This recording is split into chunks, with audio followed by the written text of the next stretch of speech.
বরাহনগরের বিধায়ক তথা অভিনেত্রী সায়ন্তিকা ব্যানার্জি কৌস্তব বাগচির পুলিশকে জুতো দেখানোর প্রসঙ্গে বলেন, মমতা ব্যানার্জির পুলিশ অনেক সংযত, তাই তারা এই ধরনের কাজ করার সাহস পাচ্ছেন। এটা যদি বামফ্রন্টের আমলের পুলিশ হতো তাহলে মমতা ব্যানার্জির ওপর যেভাবে আক্রমণ করেছিল তার নিদর্শন দেখতে পেত।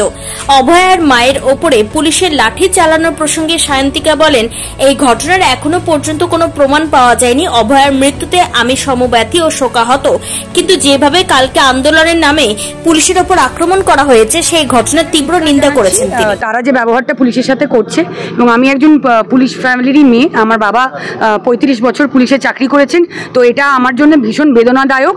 এবং একজন নাগরিক হিসেবে এই অভদ্রতামিটা আমরাও তো জানি যে বিজেপি শাসিত রাজ্যে পুলিশ কি ব্যবহারটা করে। আমরাও ত্রিপুরায় গেছিলাম আমাদের প্রচার করতে, তো সেক্ষেত্রে আমাদের পার্টির লোকেরাও মার খেয়েছে পুলিশের হাতেই। তারা পার্টির ব্যানার লাগায়, তারা পার্টির ব্যানার খোলে, কোনো বাস তৃণমূলের পক্ষ থেকে কর্মীদের নিয়ে যাওয়ার জন্য সেই বাসওয়ালাকে মেরে পিটিয়ে ছাল তুলে দেয়। তো পুলিশ অনেক কিছুই করতে আমরা পুলিশকে দেখেছি, কিন্তু আমাদের মুখ্যমন্ত্রী মমতা বন্দ্যোপাধ্যায় যে ভদ্রতার সুযোগটা বিরোধীরা নিচ্ছেন এবং পুলিশকে যেভাবে তারা ব্যবহারটা করছেন, এর আমরা ধিক্কার জানাই। তারা তাদের কাজটা করছে, তাদের যে কাজ তারা করছে, এবং তারা অনৈতিকভাবে মানে কি বলবো, মানে যে ব্যবহারটা করছে, যে মারবো ধরবো এইভাবে, মানে আমরা মুখে বলতেই পারি, কিন্তু যেভাবে ওপেনলি থ্রেট দিচ্ছে পুলিশকে, তো মানে ভালো মানুষিতার সুযোগ নেওয়া ছাড়া এটাকে আর কিছুই বলা যায় না। গতকাল পুলিশ যে অভয়ের মায়ের ওপর যে লাঠি চালিয়েছে, 21শে জুলাই আমরা দেখেছিলাম, 1993 সালে আমরা দেখেছিলাম কি হয়েছিল, এবং সেই সময় পুলিশও কি ব্যবহারটা করেছিল সেটাও জানি। আর মাটি মানুষের সরকারে মমতা বন্দ্যোপাধ্যায়ের পুলিশও যে কতটা সংযত থাকেন বা কতটা তারা তাদের ডিউটি পালন করেন সেটাও আমরা দেখতে পাচ্ছি। সেই সময়কার যদি পুলিশ হতো এত বারবারন্ত, তারা হাত পা ভেঙে এমনি রেখে দিত। সেই সময় সিপিএম আমলে পুলিশ কি করতো সেটা তো আমরা সবাই জানি, কিভাবে অত্যাচারটা করতো। তো মমতা বন্দ্যোপাধ্যায় ভালো মানুষদের সুযোগটা নিচ্ছেন, বিরোধীরা ঠিক আছে এটার মানুষ দেখতে পাচ্ছে এবং মানুষের জবাব দেবে ভোট বাক্সে।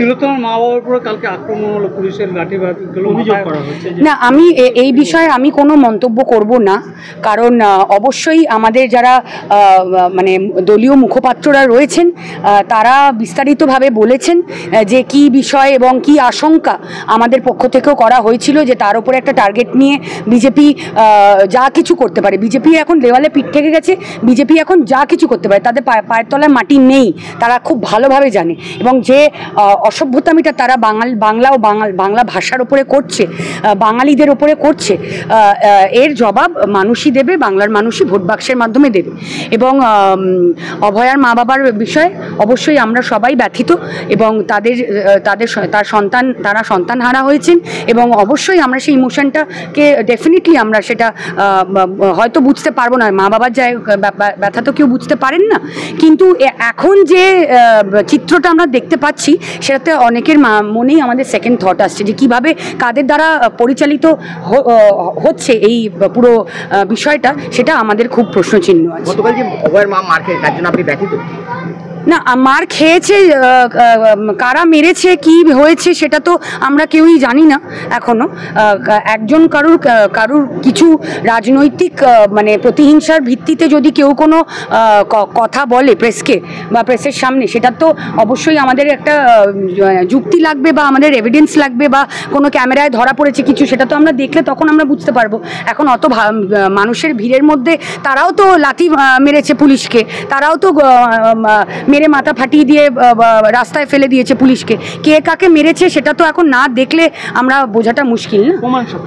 প্রমাণ অবভিয়াসলি প্রমাণ দেখলে তখন আমরা বুঝতে পারবো। অবশ্যই তিনি আহত হয়েছেন, সেটাতে আমরা অবশ্যই দুঃখ প্রকাশ করছি। যারাই বা যেভাবেই যে পরিস্থিতি হয়ে থাকে সেটা অবশ্যই খারাপ, কিন্তু কারা করেছে সেটা অবশ্যই প্রমাণ তো আমাদের লাগবে না।